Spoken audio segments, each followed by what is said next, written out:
Yeah, so welcome back to TBD Philosophy, guys. This is our third episode, third good episode. Awesome. Well, yeah, so today we're just going to start off. What are your guys' top 3 movies of all time? Of all time. You know what? I'm gonna cheat and do TV shows instead. Hey, that's okay. Yeah.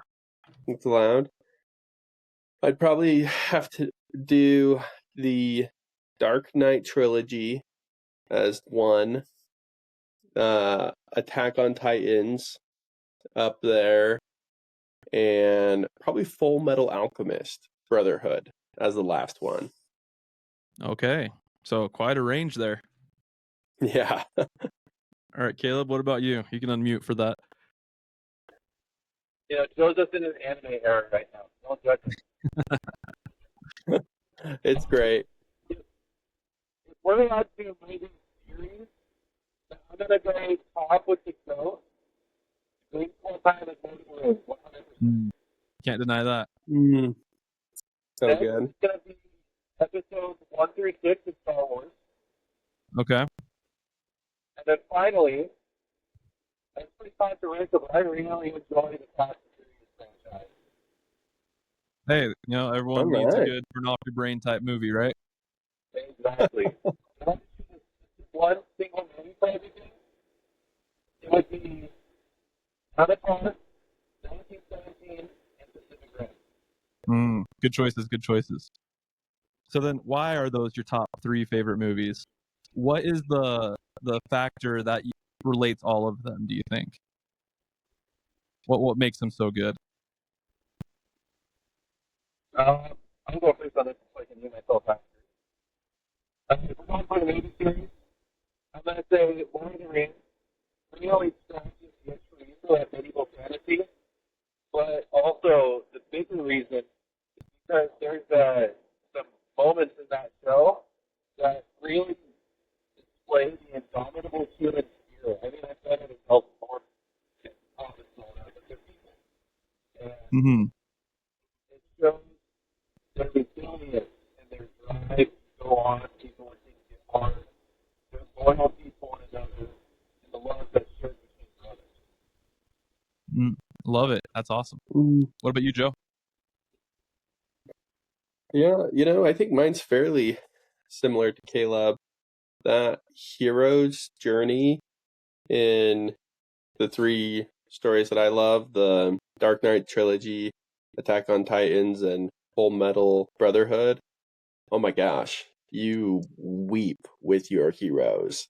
And they just have such deep lows where they eventually overcome and have really great highs, and you just feel such a big celebration with them when they have their victory. So, yeah, that's my thoughts.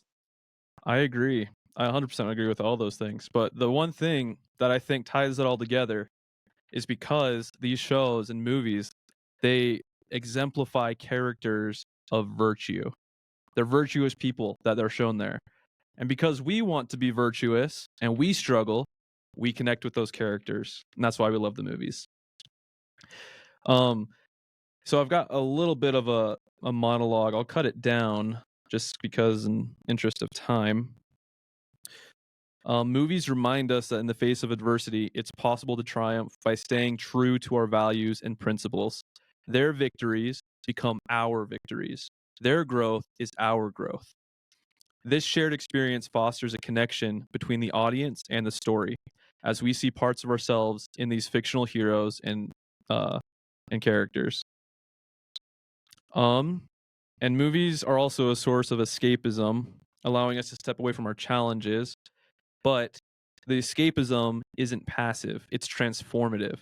When we're taken into these characters and we put ourselves in their perspectives, we can overcome our own challenges by living the examples of these characters and strive for better versions of ourselves. So with that in mind, Joseph, I love that you had a proclamation that you stated at the beginning of yours. So mine is going to be: life's purpose is to gain virtue. What do you think about that? Well, I think that's a pretty great thing to go for. I personally am will push back just a little bit, and I Okay. think that life's purpose is to be happy. That Can makes we me not be sound happy very by obtaining virtue? yeah. So I guess I would say the more primary answer is happiness, and obtaining virtue is a way to get that. But yeah, Okay. Okay. I think you're totally right that obtaining virtues will give you lots of happiness. Okay, sweet.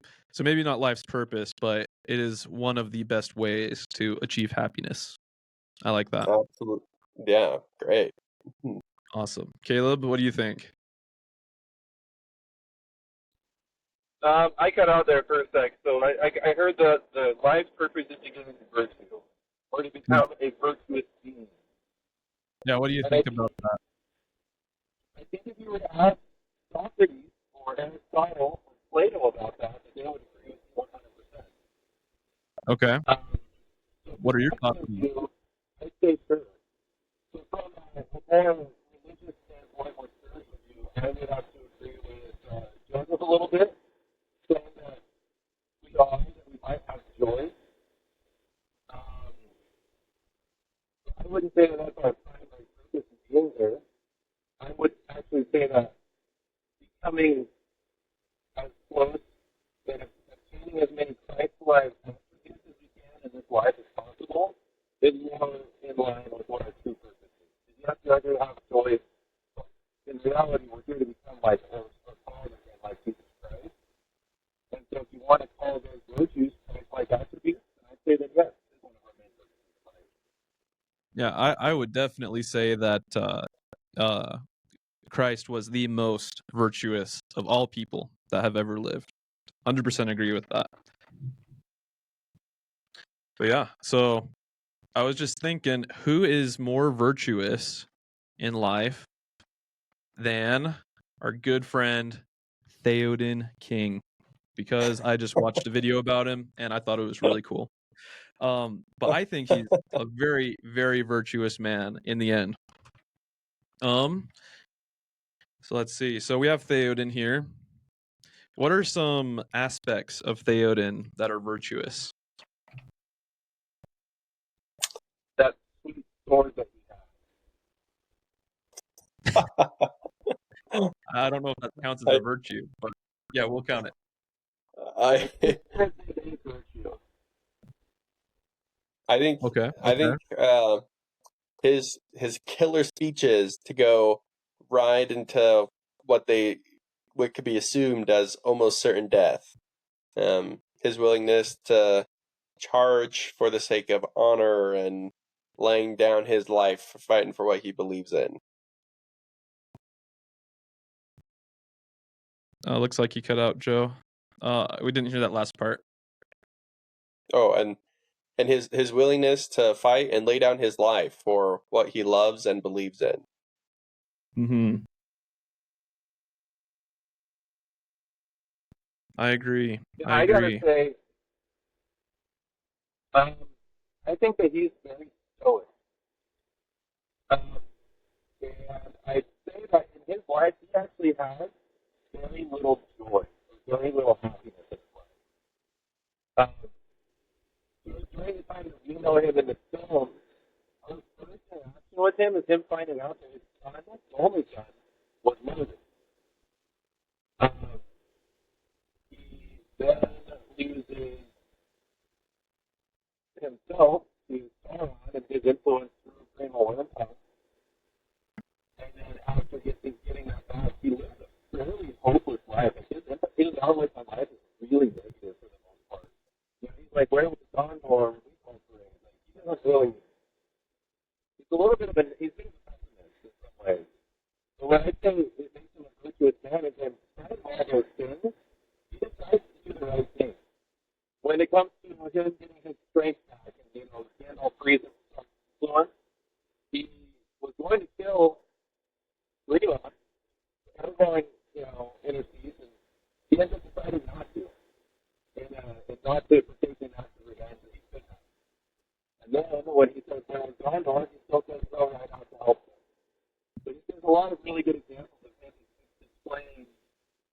simple virtues like loyalty and goodness for the sake of goodness without any sort of external reward, if that makes sense. Hmm. Yeah, I agree. And I think Theoden is one of the best characters to define virtue, is because he started at such a low point, and then he chose to do well, and he chose to be good, when he definitely didn't have to.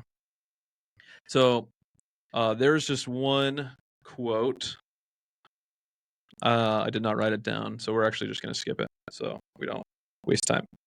But yeah, so I just thought that Theoden was a great exemplar of virtue because he was at such depths and then rose from it and was able to overcome. And I don't remember the exact way he said it, but he said, what was it?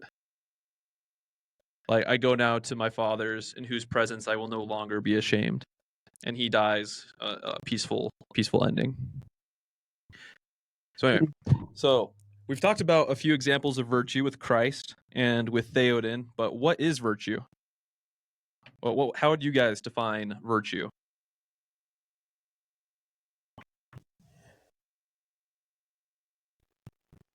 I think it very much depends on who you ask.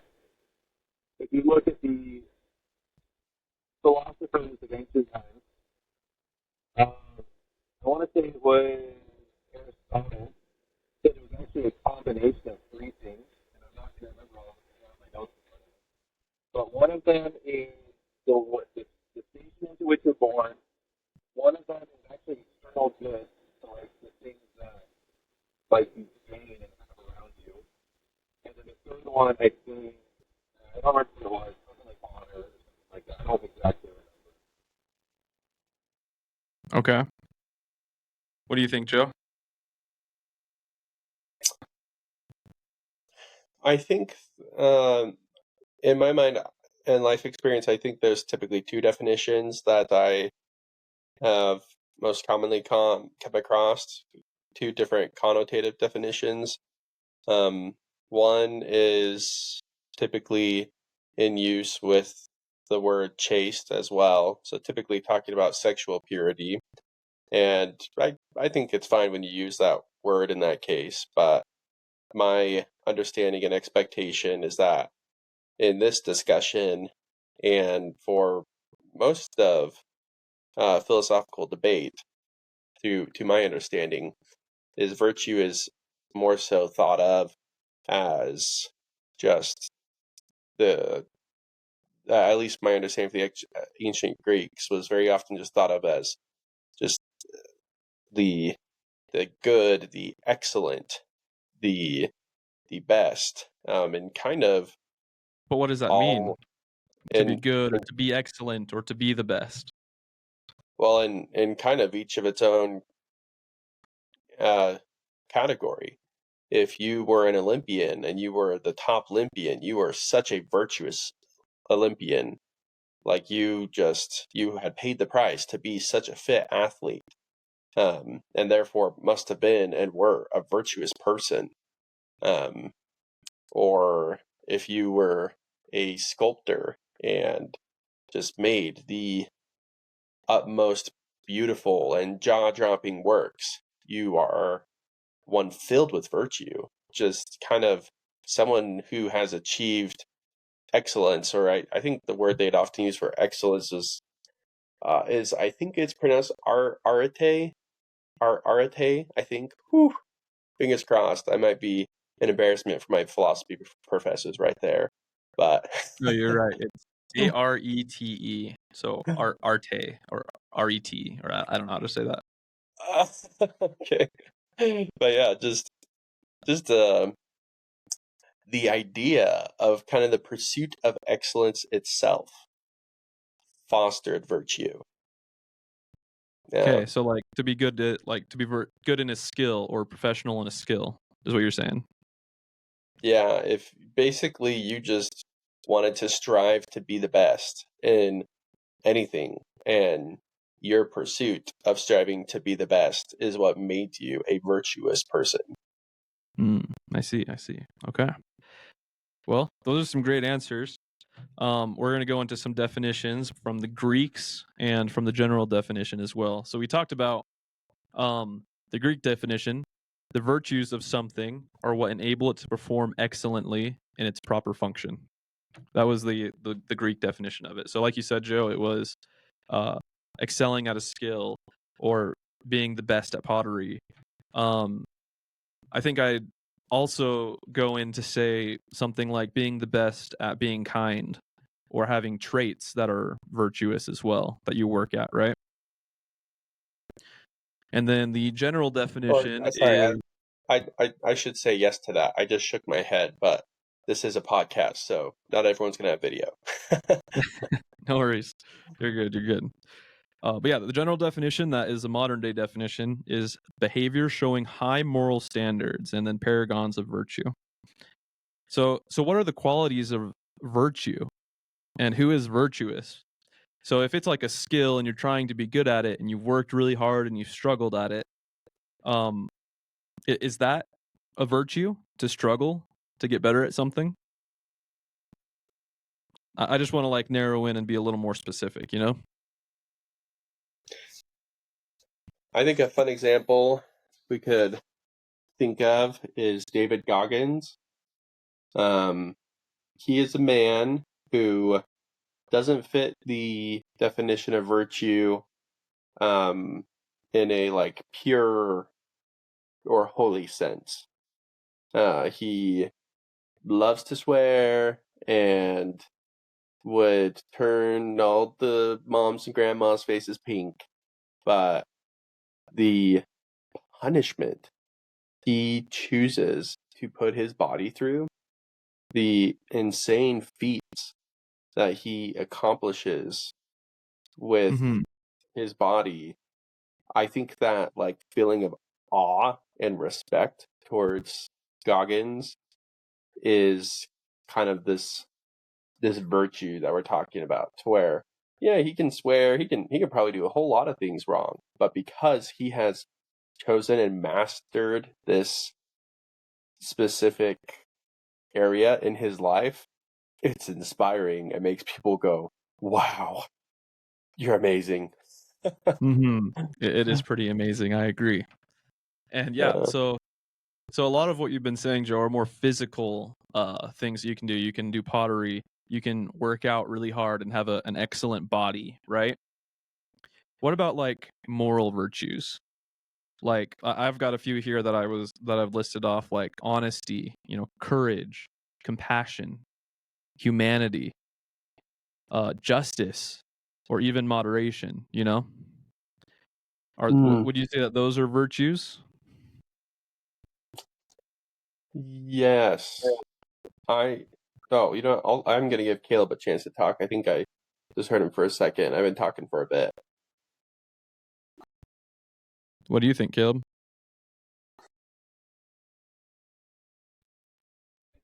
I think he's still muted. Or he is dead. One of the two. So, give me like 2 minutes. He's unmuted now. He's trying. Do you see him? I don't see his camera. I could see him, but he's like, yeah, I don't know. Okay. Well, when he gets the chance, we can let him jump in then. But wait, did he just take off his seatbelt? Maybe he's going inside. He's parked. Okay, yeah, he's parked. Okay, so we'll see him in a second. Okay. But yeah, I would say that some of the most important virtues are the moral virtues. I think the physical ones are good, and that you can accomplish great things by having excellency in your body. But in terms of, I guess, our culture and our perception, I think courage is a very valued virtue in today's society, as well as moderation. You know, we see extremes in politics. We see extremes in eating out. You know, we see extremes in so many different things of our life. But it's typically those that are moderate are those that are not most liked. I shouldn't say that. I guess they have their lives together, if that makes sense. And so, like, to exemplify these virtues, you can have a happier life. that make sense? Absolutely. I'd like to propose. I think that the that when Christ says that the greatest two commandments is to love God and then love your neighbor, and all other commandments like hinge on those or are appendages to it, something of that nature. I think that the reason why he says that is I think that any action done from love is what makes it virtuous and what makes it good. Any action? I think that's why there can be a time when you can say, wow, it's so courageous and so amazing and virtuous for a battalion of soldiers to charge into the front lines, and other times when you could see that as wasteful and that they should have retreated and lived to fight another day. Why waste the human life? Or there's times when lying is very bad and can be very damaging to your loved ones and those in your life. And times when, I hope that our government spies are lying to people, keeping my family and the people I love protected. And I guess just a very with all actions is a very dual nature to them. And I think what differentiates them from being an instance of something bad versus an instance of something good is the reason why. And if you're doing it because you're doing it out of love or service for someone, then I think that's what would make it a good thing. So I think you're right. There's a long list of virtues of acts that can be done, and that they have it's a dual-sided coin, that there's a vice that goes along with them. And I think that love is the differentiator in making them good or bad. I agree. And yeah, love is definitely a virtue. I just looked it up just to see what some definitions are, and it says that it is categorized under humanity, and it describes strengths that manifest in caring relationships with others. And so, yeah, I think I'd agree with you there. So then, the guy here in the picture, his name is Diogenes. He lived in a pot, and he was a very humble guy. Well, I don't know about humble. He was pretty arrogant at some points. But does he embody any virtues? I don't even know if he talked about virtues. I just realized that I just threw him in there because he was a philosopher. So we can skip past that if we want to. I recognized that name as soon as he said it, so I'm sure I was taught about him and what he taught. I have zero recollection of what that was. Okay. So here's what it says on Wikipedia. Diogenes made a virtue of poverty. I don't think poverty is a virtue, but I guess I mean, possibly the aim could have been that he was trying to show that you could live a happy life without physical things and personal relationships. So that's another argument that could be made. Yeah, that's fair. Or hey, welcome back, Caleb. You sound hello. a lot cleaner audio too. Yeah, I'm not driving. Nice. Or maybe he also it was like a statement against gluttony. I could see that being something there too, but all right. Yeah, I agree. So we'll go ahead. Caleb, do you have anything to say, or are we good to move on to the next one? Well, if we're talking about crazy examples of virtue, Socrates was actually put on trial for going around basically being annoying and asking people questions all the time. That's literally why he was put on trial. And he was very virtuous in his own eyes because he said, put me to death instead of giving me a fine, or when the ruling came down, it was either going to be he was saying, they asked him what should we do with you? And he said, well, you should just set me up in like this like nice guest apartment kind of thing and pay for all of my stuff and all my food and all my everything, so I can go around asking people questions all day long and trying to figure out with them what virtue is. Either that or put me to death. And so um, he decided to get put to death. And then when he was sentenced, he said basically, don't let either of my sons go into this thing. Like, don't let them try to become philosophers because they're idiots. Mm-hmm. And he was willing to leave his 2 kids and his wife and die rather than be wrong or unvirtuous in his own eyes. Interesting. Yeah, I don't know the exact story of that one, but I can definitely see in this image how people are like dying because Socrates is being so annoying. Yeah. But yeah, so I'm glad that you talked about Socrates, because this is his definition. Oh, whoops. Is virtue is knowledge. And he believed that virtue is inherently tied in with knowledge. So how do you guys think knowing what's right leads to doing what's right?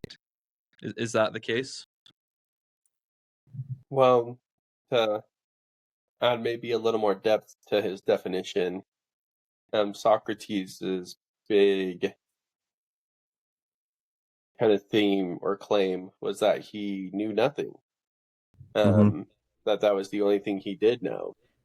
And I think, and that, like Caleb was saying, he loved going around and asking people questions about what they claimed to be an expert in, and eventually showing that they didn't know what they were talking about. And I think that for him, then, when he says that virtue is knowledge, my assumption is there's really big themes of humility along with that, to acknowledge that your knowledge is that you don't know anything. Yeah, you're just kind of guessing at what you're doing in life and trying to figure things out. That's my guess, is what he meant with it. Hot take, but I think that he took it to an extreme for sure, because he was like, I am smarter than all of you, or wiser than all of you, because I know nothing. But I agree. Yeah, I think that having a certain type of humility is definitely very, very useful and very good to have. Agreed, yeah. But then so if knowing is virtuous, I mean, in our lives though, we know the commandments, right? We know what we're supposed to do, what's right and what's wrong, based because of authority, right? So does knowing always mean that we're going to make the right choice? No. Because we all know Also, the right way to act, and sometimes we don't act like that. So why is that though? If we know, then shouldn't we just do it? Because sometimes our own personal gratification, I think, becomes more important than virtue or trying to become virtuous.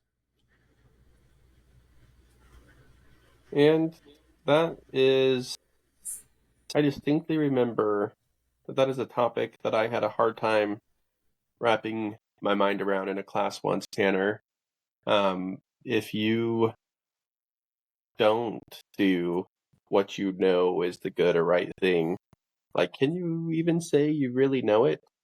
Has it really reached to a point that you actually believe in it yet? Even, I I think my guess is that that's kind of this whole this is why we have like the word faith, yeah, because we can be taught things, but until we have a leap of faith, we test out what we're taught.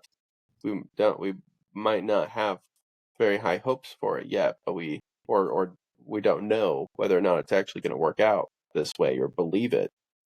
But we test it out, and then if it turns out it's true, oh, it's great. Then it becomes a knowledge to us. But I think oftentimes when we're taught something and we don't do it, it's because we don't believe it yet. We're still working on our belief that we think that's actually what will make us happy, you know? Mm-hmm. Oh, those are two really good points. We don't actually know, and our natural man wants to do that, and so that's why we don't always follow it, right? I think Yeah. both of those are great definitions. So let's jump over to Aristotle. And he says, Caleb, do you want to read this one actually? Yeah, so it says virtue lies in our power, and similarly, so does vice. Mm-hmm. So what Aristotle means by this is he wants to bring it into the concept of the golden mean. Have you guys heard of that before? Yeah, I actually have, and I'm trying to remember what it is. I've got the definition here. Oh, So- wait, hold on. Let me say it first, see if I remember. There's two things. There's excess, and then there's another extreme. But life is found, or the virtue is found by finding like being in the middle of those two extremes. Mm-hmm. Between Right? excess and efficiency. Yeah. And deficiency. That's right. Yeah. So then to go back to David Goggins, he's pretty extreme, and he's got an excess of muscle and discipline, right? Yeah, he's about as extreme as you get when it comes to your demands you put on your body. Mm-hmm. So does that mean that he's like not virtuous because he's got too much muscle?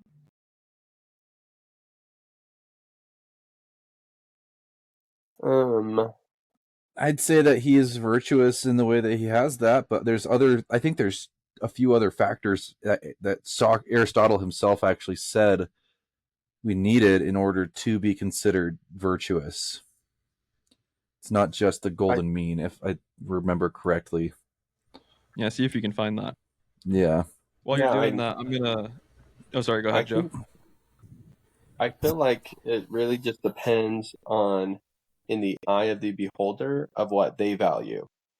If in the eye of the beholder, if they look at Goggins and they value discipline and peak physical performance, man, they would love the guy.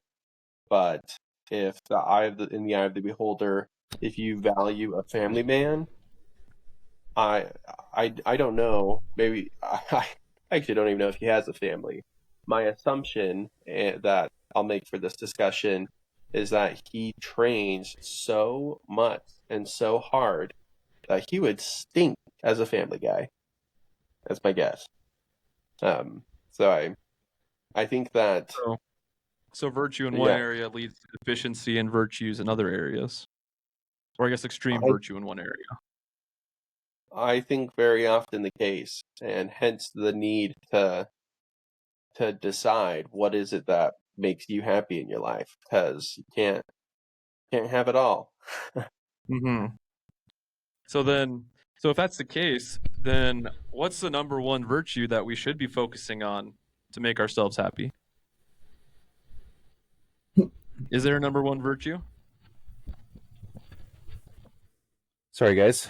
I realized I took a philosophy class like last semester, so I'm realizing that I actually have a bunch of stuff written down about this. Nice.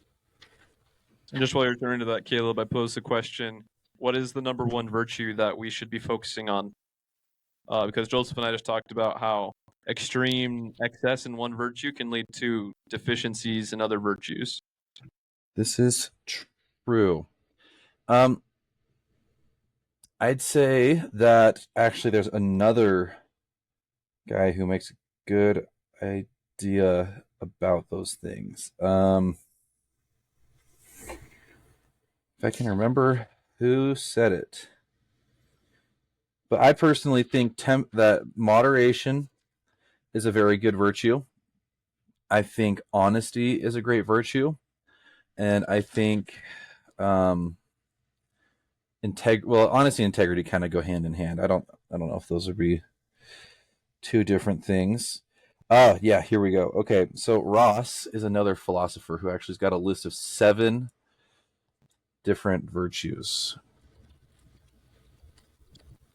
Okay.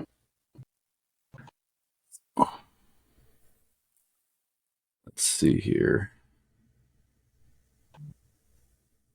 I think it's Ross.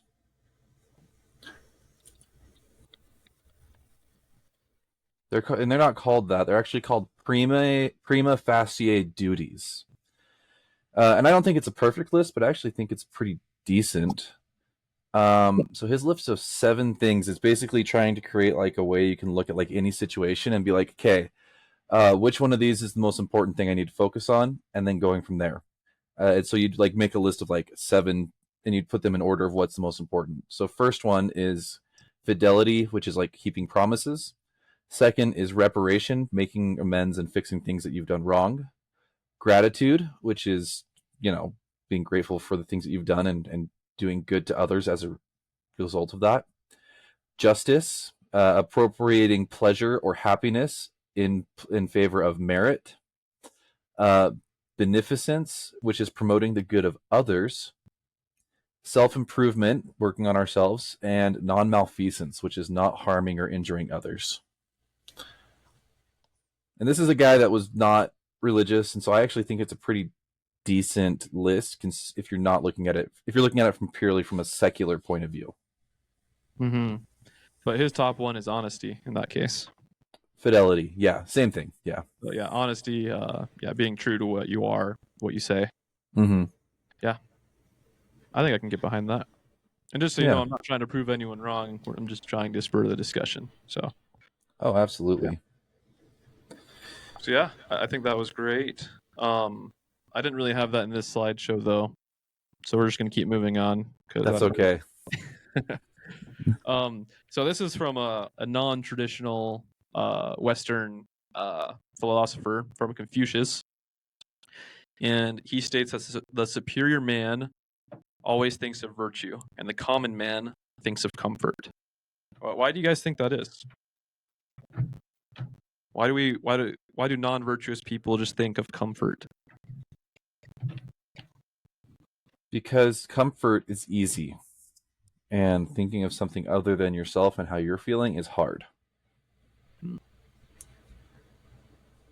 Yeah, I think that comfort is very inward thinking, and when you prioritize the service or comfort of others, you won't be sleeping in, like you'll be like, dang, I gotta get up and get stuff done, go help people. It's very, very outward thinking. I agree. That was just a little side note, but yeah, I do think that superior people do think of how to improve themselves and be better for society versus others will not do that. So some modern perspectives on virtue. There's one guy, I got a quote here in my notes. His name is Dr. Martin Seligman.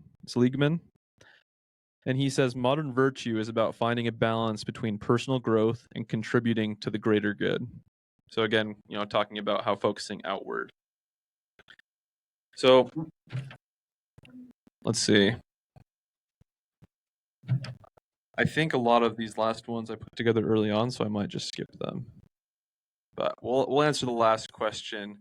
What is the importance of creating a virtuous character? Why does it even matter to become virtuous? What's the point? Well, again, I think it depends on who you're talking to. Go ahead.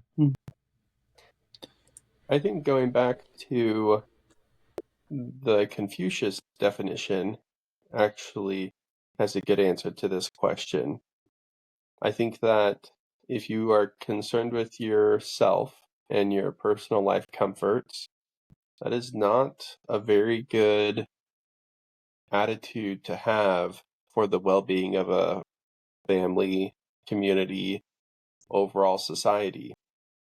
I think that a pursuit of self-improvement with the intent of the improvement and betterment of all those around you is a way to create a dynasty, is the way to elevate generations. Yeah, I think that's perfect. Caleb, anything to add there? Ask the question again. Why does it even matter that we become virtuous? What's the point of it? Why are we even talking about this?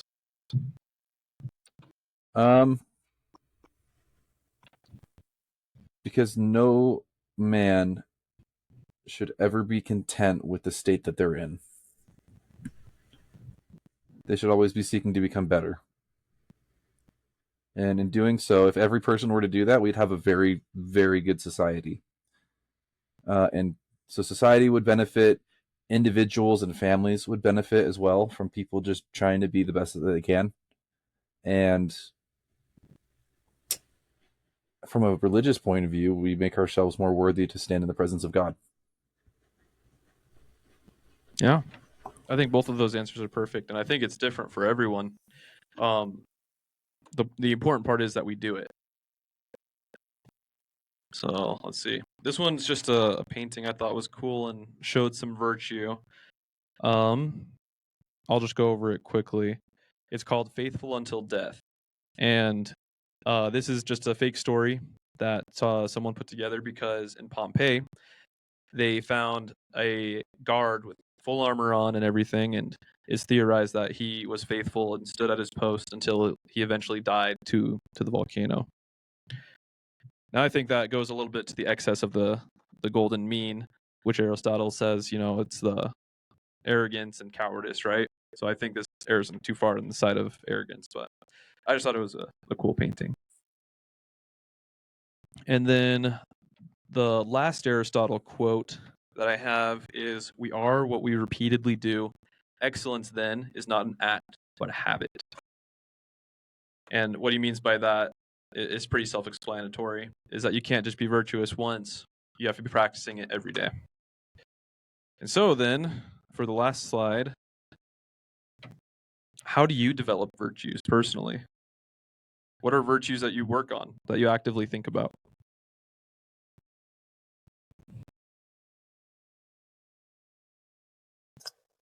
I have been spending a lot of time the last couple months trying to improve my self-discipline, largely in my eating and working out. It has taken me, I think, almost 6 months to finally be regularly losing weight. It is small and slow, but it's finally regularly happening, and I am regularly working out. And I think there's two big mental shifts that helped me to arrive at a state like that. And I think one was to no longer view working out and a healthy lifestyle as a temporary thing. Instead, it's something that I now am planning on trying to do till the day I die. It's just now it's just an everyday fact of life that I just have to do. And I don't know, before being healthy wasn't like that before. It was like, oh, okay, I need to take a couple months and try to lose some weight, and then I can go back to what I'm doing. But that just is so painful and didn't work well for me. Mhm. So You got to be having, looking at how you're going to be living life, for 60 years, right? yeah, trying to make it be a personal, foundational, and permanent change. And then the second thing that I think just really helped was just be very, uh, very forgiving with myself in the sense of like, I know I missed a day or I got hurt. Like I think I pinched my back multiple times trying to get started and get going. And so I wasn't able to work out for several days at a time. And each time I was like, oh, I want to quit now. I think this is too much effort. I just keep hurting my back. But to, I guess, be humble enough to just start wherever I am. However far behind I feel like I am, didn't really matter. That's just where I was, and I needed to accept it in life. And the most important part was to just begin. So Yeah. those were, And then if you have the mindset of you're just going to be doing it forever, that's what matters, right? yeah. So I think those are the two mental shifts that have allowed me to get to a point in my life where, for the first time that I can recall, I now like feel worse and more off like if I don't work out. Like it is a habit now. I don't necessarily enjoy it yet, but I very much so dislike it when I don't work out. So huge progress in my life in that regard, which is great. I'm now a virtuous man, and you guys can applaud me for being better than Goggins. I'm so proud of you, Joe. Thanks. So I love it. Yeah, because that's one thing that I struggle with working out is like, oh man, I just got to work out for like 3 months and then I can lose weight and then I'll be fine. But no, you're right. It is a continuous thing that you just got to do every day, and it doesn't matter how much progress you see as long as there's progress. It's worth it.